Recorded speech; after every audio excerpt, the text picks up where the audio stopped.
The Wildcats hammered the Bulldogs to finish a perfect 11-0 on the season. And now, just in time for the holidays, a gift that only a perfect season can buy, a week off. We'll look back at last week's game and ahead to the playoffs on The Chris Thomsen Show.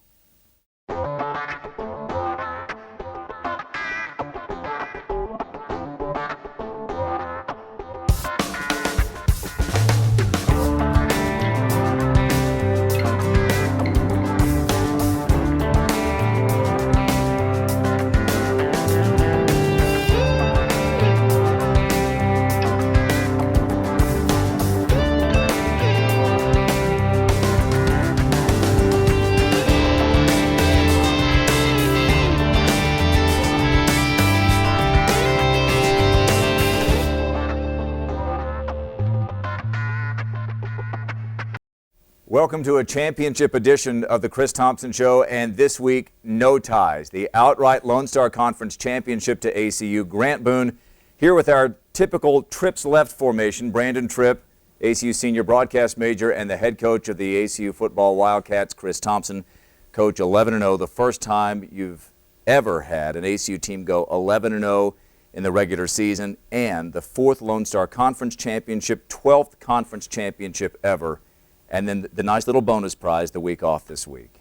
Yeah, out of all those things, the bye week's probably the one the players wanted the most. I mean, those guys have been working since early August and hadn't had a weekend off, and they're really looking forward to just getting the time off and rejuvenating physically and mentally and getting away from football. So everybody's pretty excited about that. Is it physical or mental? Which is the better week off? I think both. I mean, it's really. Physically, they're pretty beat up. I mean, their bodies are pretty beat up, and some of them are injured, literally hurt. And but then just mentally, just to get away for a couple of days and just to not have to go through the emotion of a game, what that entails. Just a game takes a big toll on you physically and mentally and emotionally. It's just such a drain after the game, and to not have to do that this week or not have to get on a bus and go travel and stuff, it's a big bonus. And then, whoever we get the following week will have had to have done all that, and so it should give you a great advantage. Coach, as the regular season wraps up, what are some of the things that impressed you about your team this season? Really, probably what stands out the most is just their ability to come together. This is our best team that we've had. We've had, 2008. That was a really good team, but I don't think they ever achieved the buy-in to each other quite as much, and while they had some of that, I don't think it's as significant as this team. But I think a lot of those guys were on that team: Eric Edwards and Bryson Lewis and Casey Carr and Fred Thomsen and Ashton Whiteside. You go down the line, a lot of those guys were on that team, and they were able to kind of see how that team unfolded as the year went. And gain that experience. I think that's what an experienced group of players does. They look at what's happened well and what's happened not so well in the past, and if they've got anything to them, they set about to make it different and make it the very best it can be. And that's what this team's done. And we played some close games, and they've been able to come through, and that gives you a lot of confidence for the playoffs. Yeah, twice in the fourth quarter, this year's team has had to come back to win. That 08 team, while it was undefeated, just like this year's team, they never won a game by fewer than 17 points. We'll talk more about your team this year, and we'll talk about, when we come back, that big win to cap off the 11-0 season, the big win over Southwestern Oklahoma State, 47-17. Brandon will have those highlights, and Coach T will talk about it when we come back. ACU finished off its perfect 11-0 season with a 47-17 victory over Southwestern Oklahoma State. With a look at the highlights, here's Brandon. The ACU Wildcats at home for the regular season finale, looking to go a perfect 11-0 on their first drive. Mitchell Gale hits Austin Kessler on a big third down play. Later in the drive, it's Daryl Richardson, and there he goes, 15 yards to the outside. He would set the Wildcats up in the red zone. Later on in the drive, the rock goes to Daryl Richardson again. From 2 yards out, he trots right on into the end zone. Wildcats go up 7-0. On Southwestern Oklahoma's first possession, they decided to take a bit of a bold move, going forward on fourth down, and no way, says Casey Carr, stuffs him. The ball is turned over to the Wildcats, and on the ensuing possession for ACU, Mitchell Gale rolling out of the pocket. It took just 2 plays to find Justin Andrews, who dives into the end zone. Wildcats go up 14-0. ACU would have a big day on the ground. thanks in part to Daryl Richardson, who has another touchdown here. Handoff up the middle, and 25 yards he goes. Richardson finished with 9 carries for 69 yards and 2 scores, and he wasn't even the leading rusher on the day. Still in the first half, Mitchell Gale looking down the field for Edmund Gates, who takes it outside. He gets pushed out of bounds, but take a look at this, running so fast, he ends up on the hill at Shotwell Stadium. Later on in the drive for the Wildcats, it was Sharkhandrick West from 11 yards out, scampering in for the score. Wildcats go up big 35-3, and they would take that lead into the half. Now, just before the half, Mark Sprague with his first punt of the day, and this one is something worth showing. What a beauty here. A boomer goes about 50 yards in the air, another 20 on the ground. His season-long 70 yards for the LSC's number 2 punter average. All right, into the third quarter we go, and Taylor Gabriel is fouled when Carl Carroll was trying to find him into the end zone. That would set up this Morgan Lineberry field goal. He would hit 2 on the day, this one from 22 yards out. He did miss an extra point. Morgan Lineberry, the All-SC South Honorable Mention Place Kicker of the Year. And into the fourth quarter we go at Sharkhandrick West in mop-up duty. Well, he's not taking it as mop-up duty. He jukes 3 or 4 defenders, takes it to the outside, and he is just too fast for the Bulldog defenders. Wildcats win 47-17. They are your undefeated LSC Conference Championships for the second time in 3 years. All right, Coach, for the second time in 3 years, you finish off a perfect season with a 47-17 score. 2 years ago, it was over Midwestern State, and this year, Southwestern Oklahoma State. You told me in the pregame show that last week that you really weren't worried about this group of seniors and this team in general knowing what was at stake and going out and performing. I felt like it was a very business-like performance by your team. What'd you think?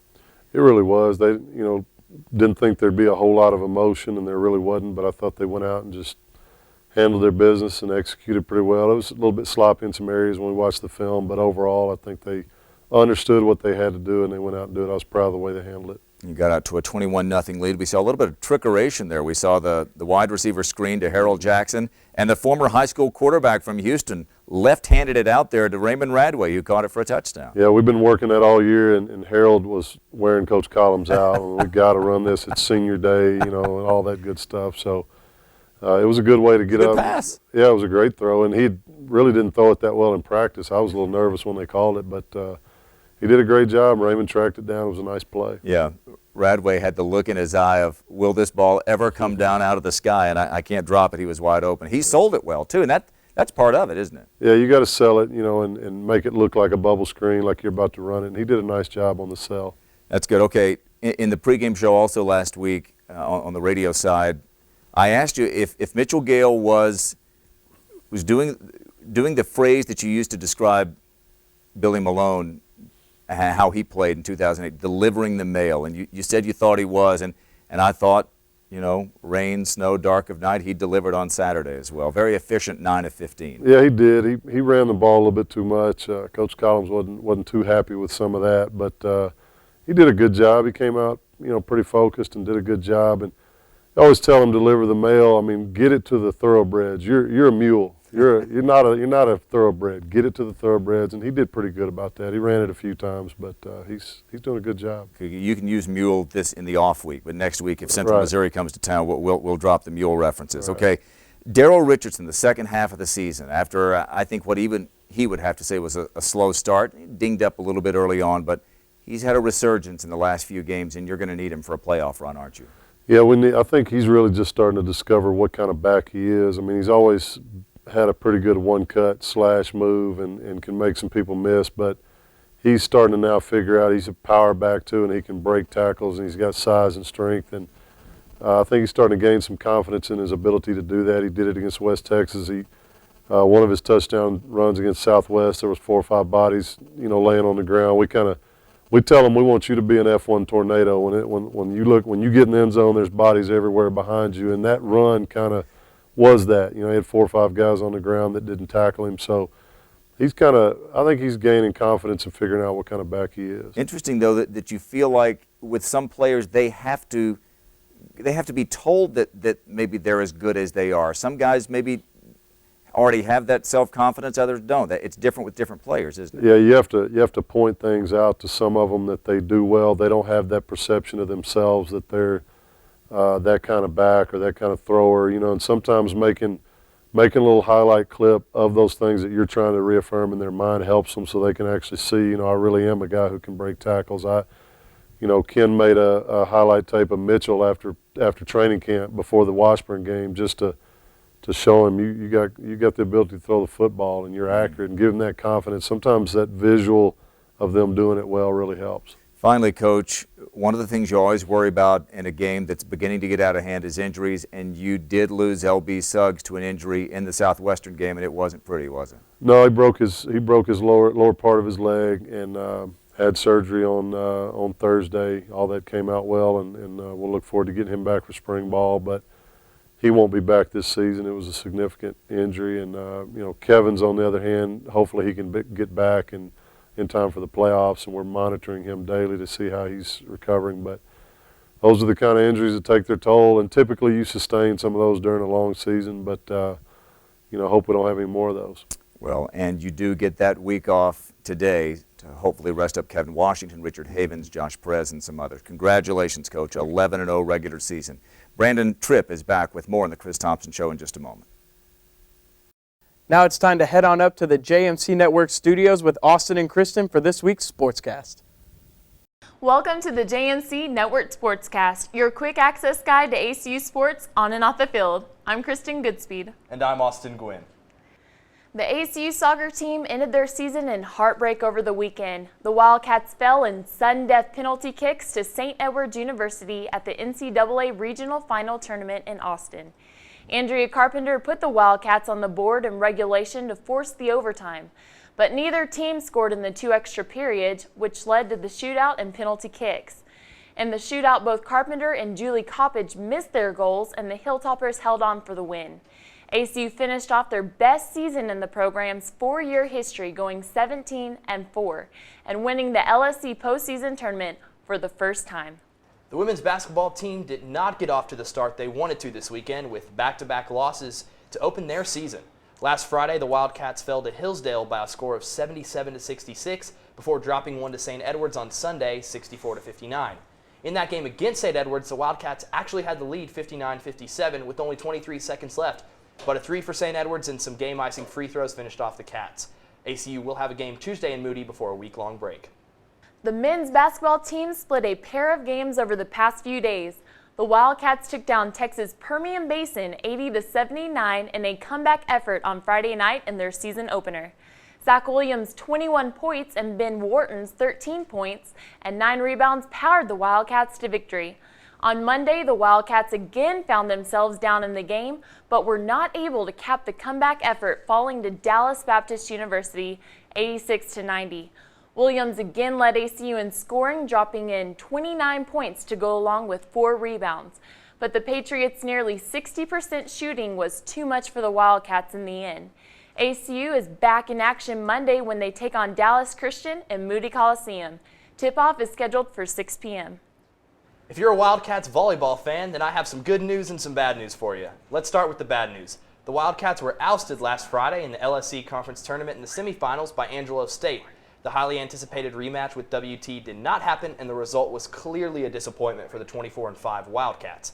Now the good news. Despite the loss, ACU did receive an at-large bid to play in the NCAA Regional Tournament on Thursday against Truman State. The Wildcats are the 6th seed in the tournament, while Truman is 3, and it's the first time in 3 years the Wildcats have made the regional tournament. Again, that match will be at noon on Thursday. Men's cross country will be in action this weekend in the NCAA South Central Regional meet in Warrensburg, Missouri. The men earned their spot in the regional after winning the LSC Championship meet for the 20th consecutive year. Amos Sang will look to return to the national meet after being the only Wildcat who qualified last year.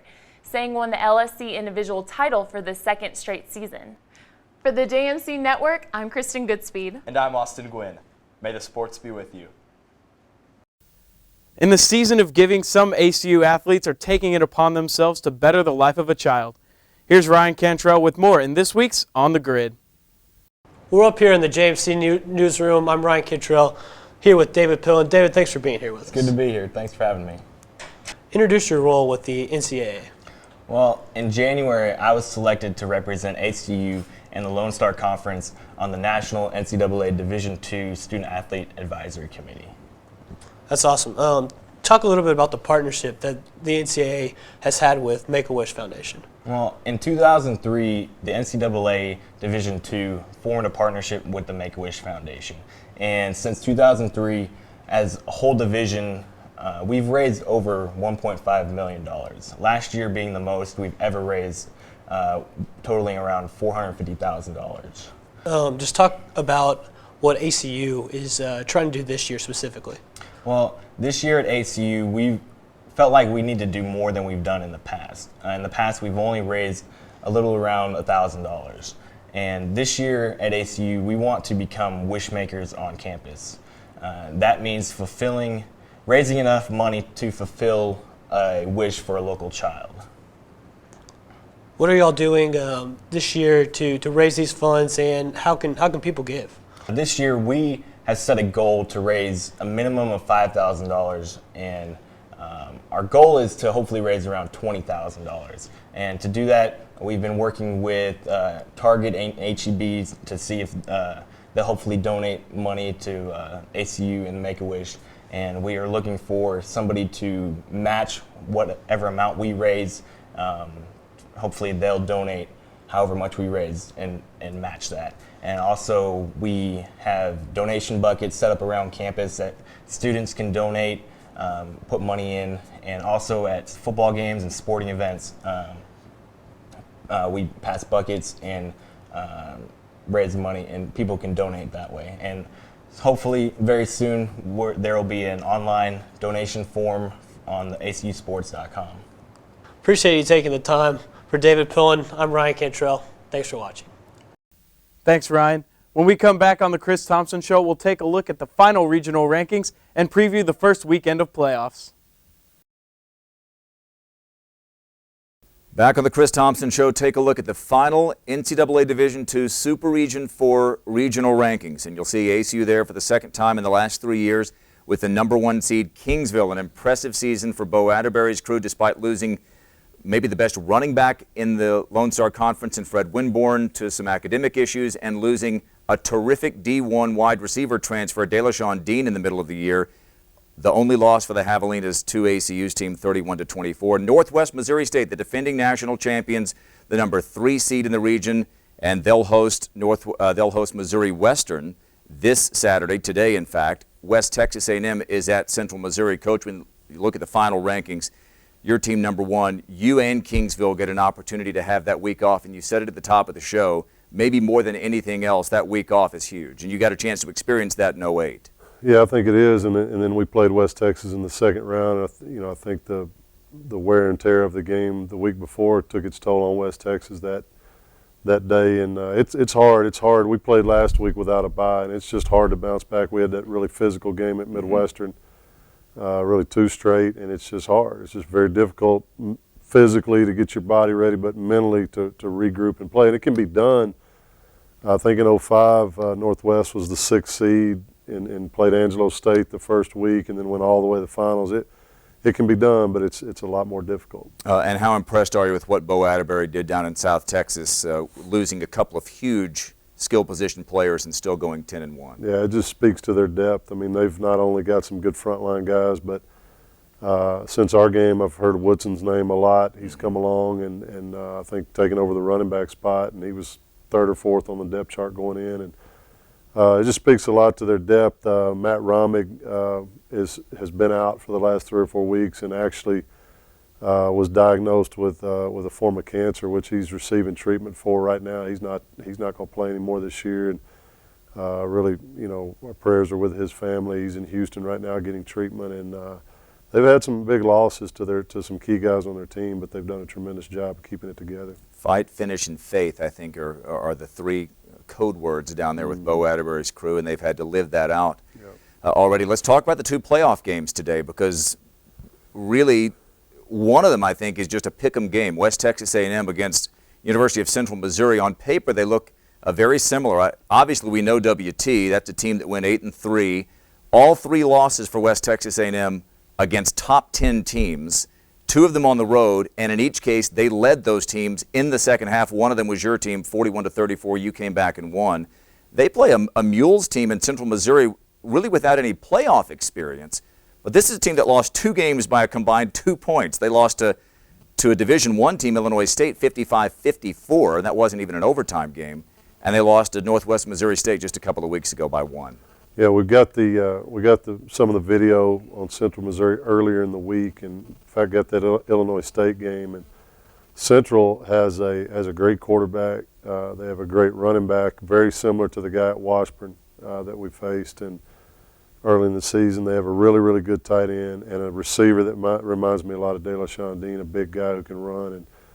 And then their head coach probably runs their offense. He's a great coach. He was Northwest Missouri's offensive coordinator when they won 2 national championships in the 90s. Which makes you wonder if Jim Swoboda being the head coach, maybe that offsets the fact that Central really doesn't, as a team, have a lot of playoff experience. He brings a wealth of it. Yeah, he does, and that helps a lot. And you can see that in their team. I mean, they almost beat Northwest, really should have beat Northwest, and haven't seen that game on film yet. But the one game we've seen, they're very impressive, and they've got a solid defense, a really good solid defense. You can tell why you see why they've won a lot of games.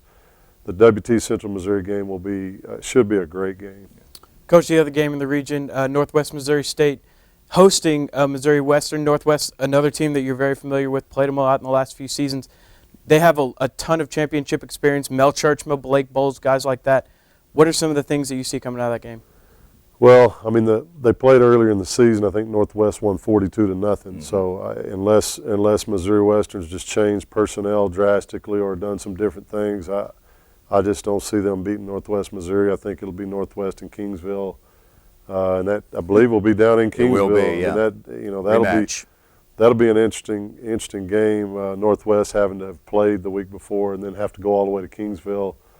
That'll be an interesting matchup. Interesting to see who comes out of that. Coach, before we go, just a quick word about the Lone Star Conference honors that came down this week. An ACU school record, 28 players named to either first, second team in the Lone Star Conference or honorable mention. You just had a slew of guys up and down the first team and second and honorable mention. Even guys like Spencer Covey, who did nothing all year except kick off, led the nation in touchbacks, represented on these teams. Mitchell Gale, Offensive Back of the Year, and you, for the 4th time in 6 years, Lone Star Conference Coach of the Year. Yeah, I'm proud of our guys. So many of those guys work so hard, and to get recognized, it's a neat deal. And then, the Coach of the Year award, we call that the Coaching Staff of the Year, and I think our staff has just done a tremendous job this year from top to bottom, just with the responsibilities that they have. Ken on the offensive side and Jason, and then just all the guys that work under them. I mean, I think our staff's done a terrific job. I'm really proud of those guys too. Well, congratulations to you and your team. Enjoy the week off. It's a weekend off for you, but not for the Thomsen family. Your wife, Leanne, I know, is coaching the Wiley volleyball girls in the state tournament, and best of luck to her and her team. And for Brandon Tripp and for Coach Chris Thomsen, I'm Grant Boone. Enjoy the week off. We'll see you for a Thanksgiving Day edition, a Thanksgiving week edition of the Chris Thomsen Show next week.